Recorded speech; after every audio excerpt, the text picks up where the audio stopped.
It's not even a promise that the Commission will engage with this issue, but in fact a measure that tells us that the reform of the Seanad franchise is not, in fact, even something you're considering being part of this agenda for the Electoral Commission. And again, that completely contradicts a lot of what we've heard throughout. And again, I'm not going to reiterate everything we've heard of the pretty shameful timeline and set of obfuscations in relation to this, but I would say one thing, which is that when we had the referendum, first, when people voted in 1979, they voted to extend the franchise of the university electorate. We have two referendum now, because when people voted to retain the Seanad, that was people who did not have a vote in the Seanad, voting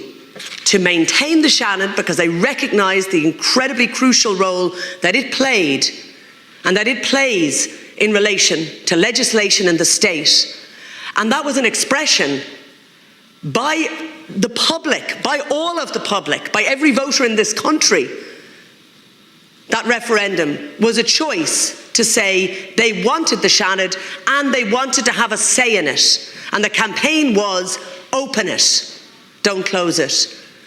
And every Seanad since has been there on sufferance of the fact that the public gave a mandate for reform.